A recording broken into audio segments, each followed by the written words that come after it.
आणि आता मुंबईकरांसाठी मोठी बातमी आहे। 12 विभागांमध्ये आजपासून 10% पाणी कपात करण्यात येणार आहे। देखभालीसाठी 7 फेब्रुवारीपर्यंत मुंबई शहर विभाग आणि पूर्व उपनगरमध्ये पाणी कपात करण्यात येणार आहे। ठाणे आणि भिवंडी महानगरपालिकेच्या हद्दीतील विभागांमध्येही 10% पाणी कपात लागू राहणार आहे। नागरिकांनी पाण्याचा काटकसरीने वापर करावा असं आवाहन महानगरपालिका प्रशासनाकडून करण्यात आलं आहे।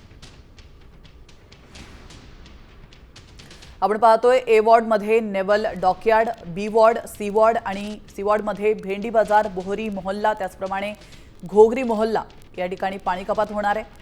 तर ई वॉर्ड मध्ये त्याचप्रमाणे एफ दक्षिण वॉर्ड आणि एफ उत्तर वॉर्ड मध्ये माटुंगा, शिव, वडाळा, हिंदू कॉलनी मध्ये देखील पाणी कपात होणार आहे। तर मुंबई उपनगर पूर्व मध्ये एल वॉर्ड, कुर्ला पूर्व मध्ये एम पूर्व वॉर्ड, एम पूर्व वॉर्ड मध्ये एन वॉर्ड मध्ये विक्रोळी, घाटकोपर पूर्व आणि घाटकोपर या ठिकाणी पाणी कपात असेल।